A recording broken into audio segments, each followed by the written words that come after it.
Everyone, welcome to our channel. आज इस channel पे आपको साइंस की नई प्रैक्टिस सेट देने जा रहे हैं और ये सारा आपके लिए बहुत ज़्यादा इम्पॉर्टेंट है, तो काफ़ी केयरफुली इन सारे क्वेश्चंस को कीजिएगा।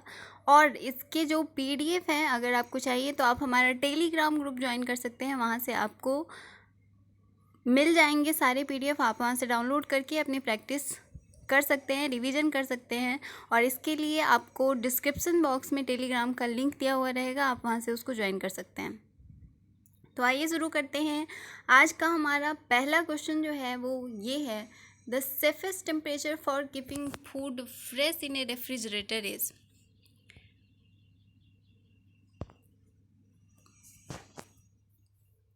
वैसा कौन सा टेम्परेचर है जिस पे फूड जो है वो फ्रेश रह सकता है रेफ्रिजरेटर में, या फिर रेफ्रिजरेटर में कितना टेम्परेचर रखा जाता है ताकि फूड जो है वो ख़राब ना हो, सेफ़ रहे।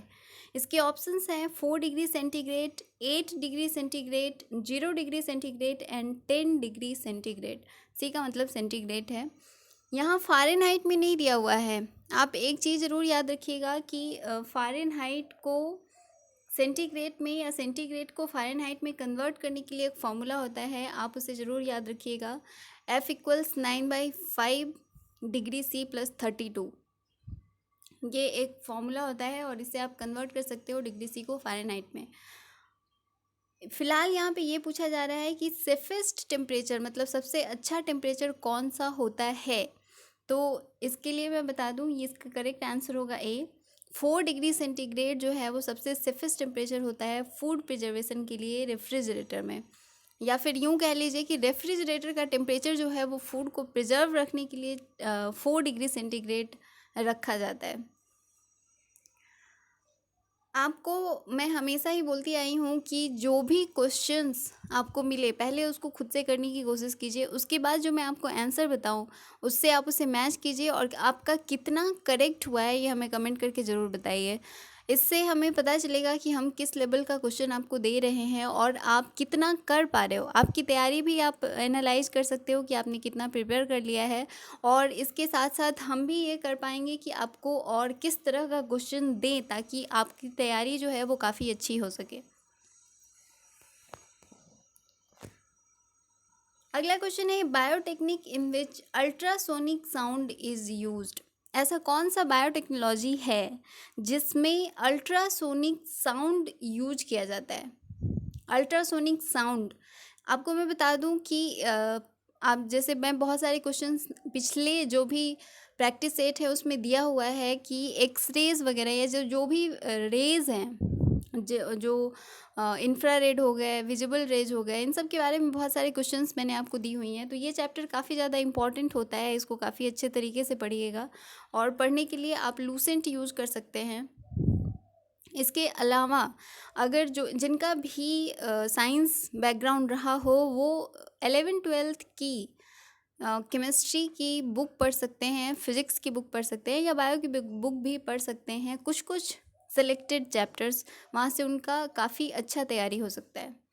यहाँ पे पूछा जा रहा है अल्ट्रासोनिक साउंड, इसके ऑप्शंस हैं sonography, ECG, EEG and X ray. Sonography में यूज़ किया जाता है एक्चुअली अल्ट्रासोनिक साउंड, इसका करेक्ट आंसर होगा ए। और आप जानते हो सोनोग्राफी किया जाता है जनरली प्रेगनेंसी में, ये पता करने के लिए कि बेबी का डेवलपमेंट जो है वो किस तरह से हो रहा है। इसके अलावा जो इंटरनल ऑर्गन्स होते हैं उनके बारे में पता करने के लिए भी सोनोग्राफी की जाती है, या इसे शॉर्ट में आप अल्ट्रासाउंड भी कहते हो। तो अल्ट्रासोनिक साउंड से सोनोग्राफी की जाती है, आप काफ़ी इजली इससे याद रख सकते हो इस लॉजिक से। तो आइए चलिए आगे बढ़ते हैं। आगे अगला क्वेश्चन हमारा है ultrasonic sound waves of frequency. Ultrasonic are sound waves of frequency. Ultrasonic sound waves जो होती हैं उनका फ्रीक्वेंसी कितना होता है। इसके ऑप्शंस हैं ग्रेटर दैन 20,000 हर्ट, ये 20,000 हर्ट से ज़्यादा, लेस दैन 10,000 हर्ट्स, सॉरी यहाँ थोड़ा मिसप्रिंट है, ये कॉमा होगा, 10,000 hertz, and equal to 1,000 hertz, and D में नन। इसका नन ऑप्शन नहीं होगा।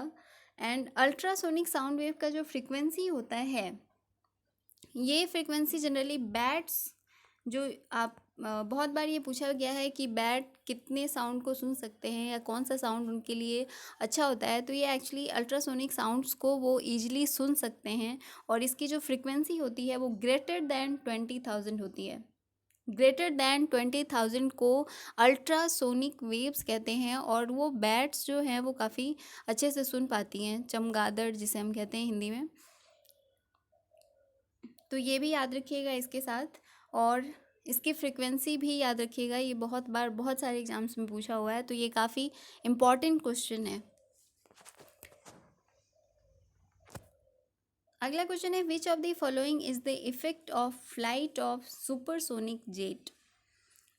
कौन सा निम्न में से कौन सा ऐसा इफेक्ट है जो सुपरसोनिक जेट के उड़ने से होता है, मतलब कौन सा प्रभाव पड़ता है सुपरसोनिक जेट के उड़ने से।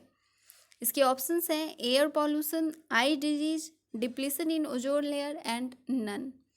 ये चार ऑप्शंस हैं आपके, और पूछा जा रहा है कि सुपरसोनिक जेट की वजह से सबसे ज़्यादा इफेक्ट किस पे पड़ता है। तो इसका जो करेक्ट आंसर होगा वो होगा C, depletion in ozone layer. Supersonic jets जो होती हैं उनसे एक्चुअली वो ओजोन को, मतलब ओजोन आप जानते हो O3 होता है, इसको कन्वर्ट कर देता है O2 एंड फिर O में। इसको नेसेंट ऑक्सीजन बोलते हैं इस तरह को, और ये नेसेंट ऑक्सीजन में इसको कन्वर्ट कर देता है अल्ट्रासोनिक जेट्स जो भी होती हैं। तो इससे ओजोन लेयर का डिप्लीशन होने लगता है, ये सबसे बड़ा इफेक्ट पड़ता है, ये याद रखिएगा। और ये भी काफ़ी इंपॉर्टेंट क्वेश्चन है, बहुत सारे वनडे एग्जाम्स में पूछा हुआ है, और जो भी क्वेश्चंस मैं आपको देती हूँ वो एक्चुअली कहीं ना कहीं पूछा हुआ है और पूछ सकता है, तो इसे काफ़ी अच्छे तरीके से कीजिएगा। अगला क्वेश्चन है, the optimum sound level for human being is. Human being के लिए ऑप्टिमम साउंड लेवल कितना होना चाहिए, मतलब कितना साउंड उनके लिए काफ़ी अच्छा होगा। इसके ऑप्शंस है 90 dB, 60 dB, 120 dB and 200 dB। dB का मतलब होता है डेसिबल। साउंड वेव को हम डेसिबल में मेजर करते हैं, या साउंड वेव्स का जो यूनिट रखा गया है वो डेसिबल रखा गया है, और इसे शॉर्ट में हम डीबी कहते हैं। तो ये भी याद रखिएगा, कभी कभी बहुत सारे एग्जाम्स में ये पूछ देता है कि डेसिबल क्या है, या डेसिबल से हम किस चीज़ को मेजर करते हैं, या साउंड वेव्स को मेजर करने के लिए हम क्या यूज़ करते हैं। तो ये आपका डेसिबल जो है एक यूनिट है जो साउंड वेव को मेजर किया जाता है। यहाँ पे पूछा जा रहा है कि ऑप्टिमम साउंड लेवल ह्यूमन के लिए कितना होता है, तो इसका करेक्ट आंसर होगा बी, 60 डेसिबल जो है वो ऑप्टिमम साउंड लेवल होता है ह्यूमंस के लिए।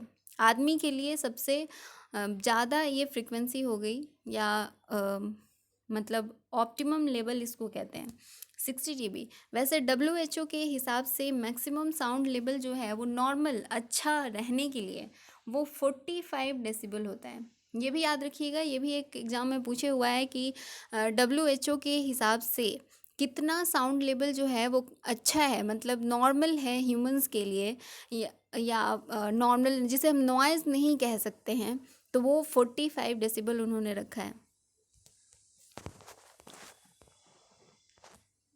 अगला क्वेश्चन है, which type of radiation is used in remote control of A television. किस तरह का रेडिएशन जो है वो रिमोट कंट्रोल, मतलब टेलीविज़न के रिमोट कंट्रोल में यूज़ किया जाता है, किस तरह के रेडिएशंस को। इसके ऑप्शंस हैं infrared, ultraviolet red, visible raise and microwave. Television में कभी भी माइक्रोवेव का यूज़ नहीं किया जाता है, टेलीविज़न के लिए रेडियो वेव्स वगैरह का इस्तेमाल किया जाता है।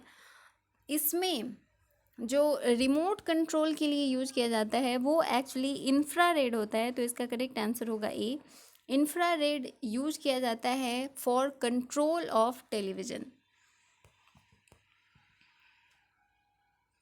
अगला क्वेश्चन है, transformers are used for. Transformer किस चीज़ के लिए यूज़ किया जाता है। इसके ऑप्शंस हैं converting AC into DC, converting DC into AC, to step up DC voltage, to step up and down AC voltage. ये चार ऑप्शंस हैं आपके पास। सबसे पहले आपको बता दूं, कन्वर्टिंग AC इंटू DC इसके लिए हमें किसी डिवाइस की ज़रूरत नहीं पड़ती है, क्योंकि जो एक्चुअली पड़ती है बेसिकली जो लाइट आपको मिलती है वो डायरेक्ट कनेक्शन होता है, मतलब डीसी होता है, और उसको अल्टरनेटिंग करंट में कन्वर्ट करने के लिए जनरली हम इन्वर्टर यूज़ करते हैं।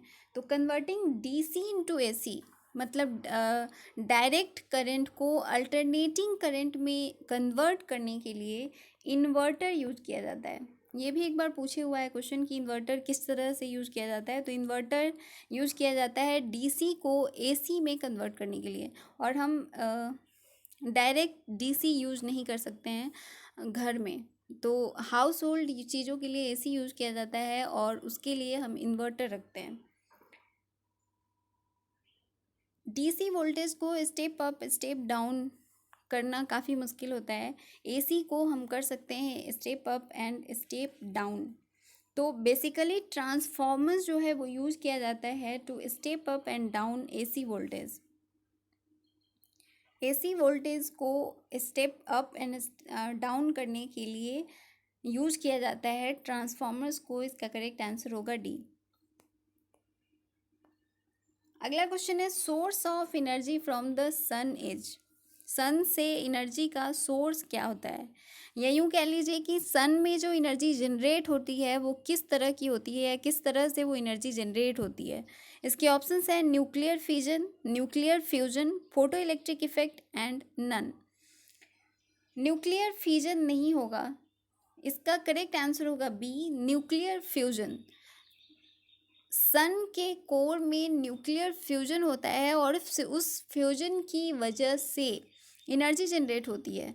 और आप जानते हो कि सन में हाइड्रोजन और हीलियम प्रेजेंट होता है, और उसके हाइड्रोजन के फ्यूजन की वजह से एनर्जी जनरेट होती है, और इसीलिए न्यूक्लियर फ्यूजन के आधार पे हाइड्रोजन बॉम्ब तैयार किया गया है। हाइड्रोजन बॉम्ब जो है इसी के बेसिस पे तैयार किया गया है, इसको याद रखिएगा, न्यूक्लियर फ्यूजन पे। क्योंकि ये भी काफ़ी ज़्यादा पूछा जाता है कि हाइड्रोजन बॉम्ब जो है वो किस प्रिंसिपल पे काम करता है। तो उसको तैयार करने के लिए न्यूक्लियर फ्यूजन जो है वो यूज़ किया जाता है। वहीं एटम बम जो है वो न्यूक्लियर फिजन पे काम करता है। एटम बॉम्ब तैयार किया जाता है न्यूक्लियर फिजन पे। तो सन से जो एनर्जी जनरेट होती है वो होती है न्यूक्लियर फ्यूजन की वजह से। फोटो इलेक्ट्रिक इफेक्ट का इसमें कोई रोल नहीं होता है। फोटो इलेक्ट्रिक इफेक्ट बेसिकली होता है जब रेडिएशंस हम मेटल पे डालते हैं, तो उसकी एनर्जी की वजह से वहाँ से इलेक्ट्रॉन जो है वो इजेक्ट हो जाता है, और इस प्रोसेस को हम फोटो इलेक्ट्रिक इफेक्ट कहते हैं। मतलब आप जब रेडिएशंस डालते हो तो उस रेडिएशंस की वजह से जो इलेक्ट्रॉन्स होते हैं उसमें एनर्जी जनरेट होती है। और इसके लिए काफ़ी फार्मूलाज वगैरह बनाए गए हैं, जिससे भी काफ़ी ज़्यादा क्वेश्चन पूछे जाते हैं। जैसे कि वेवलेंथ कैलकुलेट करने के लिए, वेव नंबर कैलकुलेट करने के लिए, या फ्रीक्वेंसी या वेलोसिटी कैलकुलेट करने के लिए बेसिकली यूज़ किया जाता है। फोटो इलेक्ट्रिक इफेक्ट में एक और क्वेश्चन काफ़ी इंपॉर्टेंट होता है कि जो इंटेंसिटी होती है वो किस चीज़ पे डिपेंड करती है, या फिर नंबर ऑफ इलेक्ट्रॉन जो इजेक्ट हुआ या एन वो किस चीज़ पे डिपेंड करता है। तो एक्चुअली ये डायरेक्टली प्रोपोर्शनल होता है इंटेंसिटी के। कितना इलेक्ट्रॉन इजेक्ट होगा ये डिपेंड करता है उसकी इंटेंसिटी पे, एंड काइनेटिक एनर्जी कितना मिलेगा इस इजेक्टेड इलेक्ट्रॉन को, ये डिपेंड करता है उसकी फ्रिक्वेंसी पे। मतलब काइनेटिक एनर्जी डिपेंड करती है फ्रीक्वेंसी पे, and number of electron ejected depend करती है इंटेंसिटी पे। और ये दोनों ही क्वेश्चन बहुत ज़्यादा इंपॉर्टेंट है। मैं आपको इसलिए बता रही हूँ, आप इसे कॉपी पेन से नोट भी करके रख सकते हैं अपने पास। ये दोनों क्वेश्चन काफ़ी इंपॉर्टेंट हैं और बहुत सारे एग्जाम्स में बहुत ज़्यादा पूछे हुए हैं। अगला क्वेश्चन है the gas used to inflate the tyres of an aircraft is. Aircraft के टायर्स को मतलब चलाने के लिए किस गैस का यूज किया जाता है। इसके ऑप्शंस हैं hydrogen, nitrogen, helium and neon. इसमें हाइड्रोजन नहीं यूज़ किया जाता है, हाइड्रोजन को एज ए फ्यूल यूज़ किया जाता है, लेकिन टायर्स को इन्फ्लेट करने के लिए एयरक्राफ्ट के बेसिकली जो यूज़ किया जाता है वो होता है नाइट्रोजन, तो इसका करेक्ट आंसर होगा बी। हीलियम और नियॉन आप जानते हो वो इनर्ट गैसेस होती हैं, और बेसिकली हीलियम्स को यूज़ किया जाता है स्क्यूबा डाइवर्स के लिए। ये भी क्वेश्चन बहुत ज़्यादा पूछा हुआ है। स्क्यूबा डाइवर्स को हीलियम और नाइट्रोजन का मिक्सचर दिया जाता है जिससे उनका बॉडी हाई प्रेशर को मेंटेन कर सके। प्रेशर, क्योंकि आप जानते हो कि जब सी लेवल में काफ़ी अंदर जाएंगे तो हाई, बहुत ज़्यादा हाई प्रेशर होती है, और उस प्रेशर से बाहर निकलते वक्त हमें एक डिवाइस की ज़रूरत पड़ती है, और उसमें हीलियम जो है वो यूज़ किया जाता है। तो ये भी बहुत बार पूछा गया है कि स्क्यूबा डाइवर्स के लिए कौन सा गैस यूज़ किया जाता है, तो हीलियम यूज़ किया जाता है उसमें। अगला क्वेश्चन है, which of the following is called stranger gas? किसको स्ट्रेंजर गैस कहा जाता है? इसके ऑप्शंस हैं argon, neon, xenon, nitrous oxide. आपको मैं बता दूं, नाइट्रस ऑक्साइड जो है वो लाफिंग गैस में यूज़ किया जाता है। ये भी बहुत ज़्यादा पूछा जाता है। नाइट्रिक ऑक्साइड और नाइट्रस ऑक्साइड दोनों में अंतर होता है। तो NO2 नाइट्रस ऑक्साइड होता है और इसको यूज़ किया जाता है लाफिंग गैस में।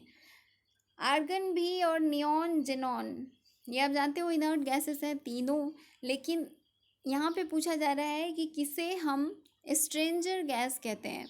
आप जानते हो कि जितने भी इनर्ट गैसेस होती हैं या जो नोबल गैसेस हैं, मतलब helium, neon, argon, krypton, xenon and radon, ये सारे helium, neon, argon, krypton, xenon and radon, ये सारे इनर्ट गैसेस होती हैं, और ये कभी भी रिएक्ट नहीं करती हैं, रिएक्शन नहीं करती हैं किसी भी चीज़ के साथ। लेकिन यहाँ पे जेनॉन जो है वो कुछ हाई इलेक्ट्रोनिगेटिव एलिमेंट के साथ रिएक्शन कर लेता है। हाई इलेक्ट्रोनिगेटिव मतलब फ्लोरीन एंड ऑक्सीजन, ये फ्लोरीन एंड ऑक्सीजन के साथ रिएक्शन कर लेता है, और इसीलिए हम इसे स्ट्रेंजर गैस कहते हैं। ये भी याद रखिएगा कि इसको हम क्यों स्ट्रेंजर गैस कहते हैं, क्योंकि जितने भी इनर्ट गैसेस हैं या नोबल गैसेस हैं वो किसी से रिएक्शन नहीं करती हैं, लेकिन जेनॉन जो है वो ऑक्सीजन एंड फ्लोरीन से रिएक्शन करके काफ़ी कंपाउंड्स बनाते हैं, और उन कंपाउंड्स के स्ट्रक्चर भी बहुत सारे एग्जाम्स में पूछे जाते हैं। तो इसका करेक्ट आंसर होगा सी, स्ट्रेंजर गैस जेनॉन को कहते हैं। अगला क्वेश्चन है, which gas is usually filled in the balloons? Balloons में बेसिकली किस गैस को फिल किया जाता है? काफ़ी सिंपल क्वेश्चन है और बहुत सारे एग्जाम्स में पूछा हुआ है। इसके ऑप्शंस हैं hydrogen, oxygen, carbon dioxide and helium. आप जानते हो कि सबसे छोटा एंड हल्का गैस जो होता है वो होता है हाइड्रोजन, क्योंकि इसका एटॉमिक नंबर 1 होता है और इसका साइज़ काफ़ी छोटा होता है। एक ही सेल इसमें प्रेजेंट होता है और ये काफ़ी हल्का भी होता है। लेकिन ये बैलून्स में नहीं यूज़ किया जाता है, ऑक्सीजन भी नहीं किया जाता है। बैलून्स में बेसिकली हीलियम यूज़ किया जाता है, और इसका करेक्ट आंसर होगा डी। हीलियम क्योंकि इनर्ट गैस भी होता है और ये किसी से रिएक्शन नहीं करेगा, इन्फ्लामेबल नहीं होता है। हाइड्रोजन इन्फ्लामेबल होता है। अब बहुत ज़्यादा हाइड्रोजन जब भरोगे तो आप जानते हो कि फ्यूज़न होने लगेगा, और फ्यूज़न की वजह से एनर्जी जनरेट होगा और बैलून फट जाएगा, तो इसलिए हाइड्रोजन को यूज़ नहीं किया जाता है। कार्बन डाइऑक्साइड भी यूज़ नहीं किया जाएगा क्योंकि कार्बन और ऑक्सीजन दोनों एक साथ होता है। ऑक्सीजन भी नहीं किया जाता है क्योंकि ऑक्सीजन का वेट ज़्यादा हो जाता है। तो हीलियम बेसिकली फिल किया जाता है, ना ही रिएक्टिव होता है, ना ही बहुत ज़्यादा वेट होता है। हीलियम का आप जानते हो एटॉमिक नंबर 2 होता है। अगला क्वेश्चन है, the most reactive among the halogens is? Halogen आप जानते हो कि fluorine, chlorine, bromine and iodine होते हैं। ऑप्शंस में ही यही है इस क्वेश्चन के, और इसमें पूछा जा रहा है कि सबसे ज़्यादा रिएक्टिव कौन सा होता है। तो इसका करेक्ट आंसर होगा ए, फ्लोरीन सबसे ज़्यादा रिएक्टिव होता है। अब ये है कि क्यों रिएक्टिव होता है, तो ये इसलिए होता है क्योंकि आप जानते हो कि इसका साइज काफ़ी ज़्यादा छोटा होता है। पीरियोडिक टेबल में जैसे ही आप नीचे से ऊपर आओगे साइज घटता जाता है, और लेफ़्ट टू राइट जाओगे तो साइज़ घटता है। और आप जानते हो कि ये आपका अपर लेफ्ट साइड में है, मतलब ये सबसे छोटा पार्टिकल होता है पूरे पीरियोडिक टेबल में, और छोटा होने की वजह से ये काफ़ी ज़्यादा रिएक्टिव होता है। इसके साथ साथ ये हाईली इलेक्ट्रॉन निगेटिव होता है। इलेक्ट्रॉन निगेटिव कहने का मतलब है कि इलेक्ट्रॉन्स को अपनी तरफ खींचता है। तो हाईली इलेक्ट्रोनिगेटिव होने की वजह से, और इसकी इलेक्ट्रॉन निगेटिविटी ईएन वैल्यू जो होती है वो 4 होती है, इसकी वजह से ये बहुत ज़्यादा रिएक्टिव होता है। अगला क्वेश्चन है, humus is an example of. Humus किस चीज़ का एग्जाम्पल है? इसके ऑप्शंस हैं soil structure, crystalloid, organic colloid and none. Soil structure, basically जब भी ह्यूमस की बात आती है तो हम सोचते हैं कि सॉइल स्ट्रक्चर होगा, लेकिन ऐसा बिल्कुल नहीं है। ये सॉइल में पाया जाने वाला एक उर्वरक होता है, या यूँ कह लो कि एक ऑर्गेनिक मटेरियल होता है। क्रिस्टल वायर्ड भी नहीं होगा क्योंकि क्रिस्टलाइन स्ट्रक्चर इसका नहीं होता है। तो इसका करेक्ट आंसर होगा सी, ये एक ऑर्गेनिक कोलवायर्ड होता है। कोलवाइड से भी काफ़ी ज़्यादा क्वेश्चन पूछे जाते हैं। बेसिकली इमल्सन से, आप जानते हो कि मिल्क एक इमल्सन होता है, और ये बहुत ज़्यादा पूछा जाता है। मिल्क एक तरह का इमल्सन होता है। अगला क्वेश्चन है, which gas is used in fire extinguisher. Fire extinguisher में किस गैस को यूज किया जाता है? इसके ऑप्शंस हैं carbon dioxide, hydrogen, oxygen and sulphur dioxide. Hydrogen कभी भी यूज नहीं किया जा सकता है, आपको पहले ही मैं बता चुकी हूँ, ये इन्फ्लामेबल होता है। ऑक्सीजन भी यूज नहीं किया जाएगा क्योंकि ऑक्सीजन आग को और बढ़ा देगा। ऑक्सीजन से रिएक्शन को ही हम एक्चुअली बर्निंग कहते हैं, या फिर फायर कहते हैं, या जलना कहते हैं ऑक्सीजन से रिएक्शन को। तो ऑक्सीजन को कभी भी एज ए फायर एक्सटिंग्विशर हम यूज़ नहीं कर सकते हैं। फायर रिटार्डेंट भी मतलब फायर रिटार्डर इसको नहीं बना सकते हैं, ये हमेशा ही आग को बढ़ाने का काम करता है। सल्फर डाइऑक्साइड भी नहीं कर सकते हैं क्योंकि यहाँ से ऑक्सीजन रिलीज होगा और वो आग को और ज़्यादा बढ़ा देगा। तो इसके लिए कार्बन डाइऑक्साइड यूज़ किया जाता है एज ए फायर एक्सटिंग्विशर। इसमें कार्बन एंड ऑक्सीजन जो है वो काफ़ी डबल बॉन्ड से बंधे हुए होते हैं, और वो आग को बुझाने का काम करते हैं। अगला क्वेश्चन है, aluminium phosphide is used as. Aluminium phosphide किसकी तरह यूज किया जाता है? ये एक्चुअली AlPH3 कहते हैं इसको, एल्युमिनियम फॉस्फाइड। इसके ऑप्शंस हैं insecticide, fungicide, rodenticide and fumigant. Aluminium क्योंकि हैवी मेटल होता है, तो इससे जो भी बनाया जाता है वो छोटे चीज़ों के लिए नहीं यूज़ किया जाएगा। जैसे इसको फ्यूमिंग एजेंट की तरह हम यूज़ नहीं कर सकते हैं, काफ़ी ज़्यादा हार्मफुल होगा क्योंकि एल्युमिनियम पॉइजनस होता है। फंगीसाइड भी यूज़ नहीं कर सकते हैं क्योंकि फंजाई काफ़ी स्मॉल पार्टिकल्स होते हैं, और इसके लिए इतनी हैवी मेटल के किसी भी तरह की कंपाउंड को यूज़ नहीं किया जा सकता है। रोडेंटिसाइड की तरह भी यूज़ नहीं किया जा सकता है। इसका करेक्ट आंसर होगा ए, इंसेक्टिसाइड की तरह इसको यूज किया जाता है, ये याद रखिएगा। Aluminium phosphide is used as an insecticide.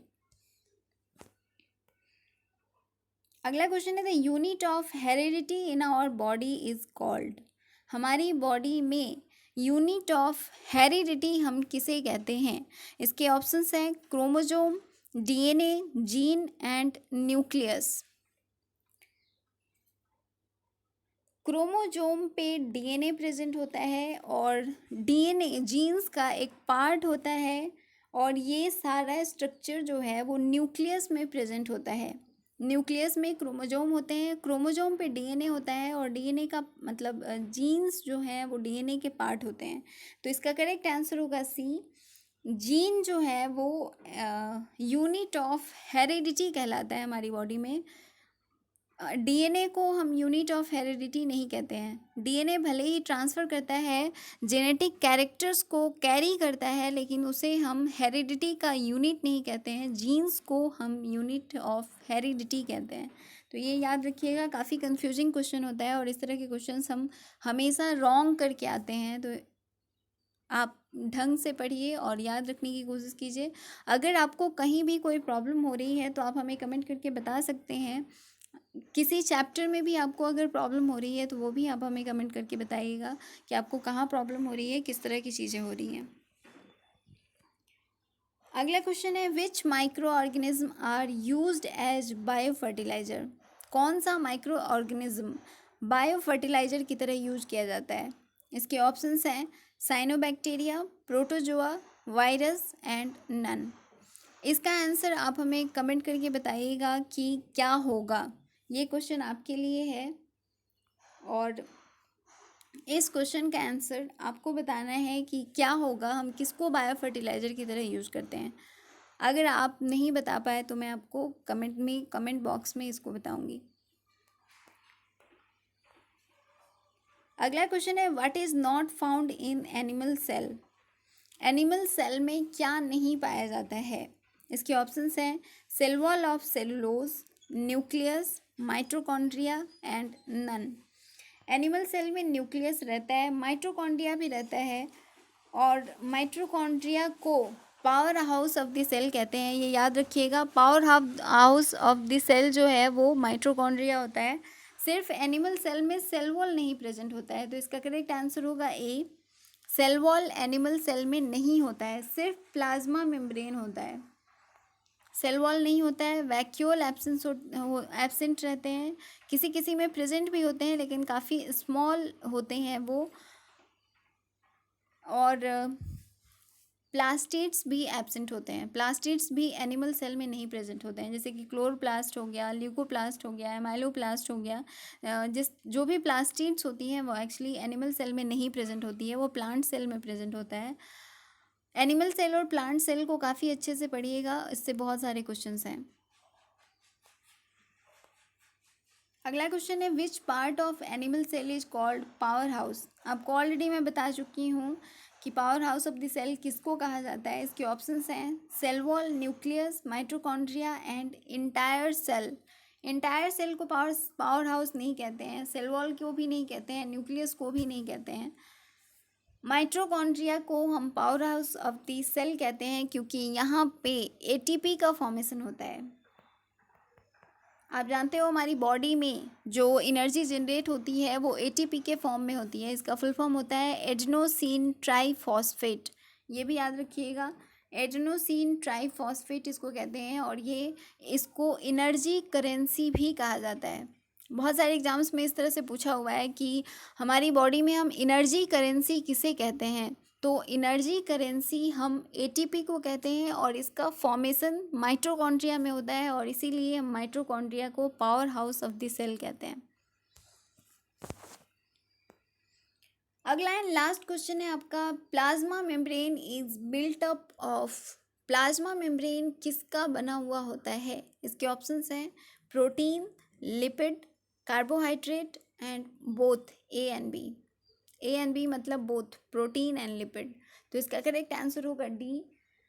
Plasma membrane जो होता है वो प्रोटीन एंड लिपिड दोनों का ही बना होता है। सबसे ज़्यादा अमाउंट में प्रोटीन प्रेजेंट होते हैं, उसके बाद लिपिड होता है और कुछ कुछ जो सेल होती हैं उसमें कार्बोहाइड्रेट भी प्रेजेंट होता है लेकिन बहुत स्मॉल अमाउंट में। जैसा कि आप जानते हो जो हमारा आरबीसी होता है उसमें सबसे ज़्यादा अमाउंट में मतलब 55% टोटल आपका प्रोटीन प्रेजेंट होता है एंड सिर्फ उसमें 8% कार्बोहाइड्रेट होता है। ये भी याद रखिएगा, कभी कभी पूछ देता है। 45% प्रोटीन होता है, 8% कार्बोहाइड्रेट होता है और बाकी लिपिड होता है। तो ये कुछ कुछ सेल्स में कार्बोहाइड्रेट भी होते हैं लेकिन बेसिकली प्रोटीन एंड लिपिड होता है। तो ये टोटल 20 क्वेश्चन है आपके। इसके अलावा आप याद रखिएगा, आपको और किसी चीज़ में प्रॉब्लम हो तो आप हमें कमेंट करके बता सकते हैं, टेलीग्राम ग्रुप ज्वाइन कर सकते हैं। और जिन लोगों ने भी अभी तक इस चैनल को सब्सक्राइब नहीं किया है वो प्लीज़ इसे सब्सक्राइब कर लीजिए। और अगर आपको ये वीडियो पसंद आया है तो इसे लाइक कीजिए, सब्सक्राइब कीजिए और बेल आइकन को प्रेस कर लीजिए, जिससे आपको नोटिफिकेशंस मिलते रहेंगे। और अगर आप कर सकते हैं तो प्लीज़ शेयर भी कीजिए। Thank you.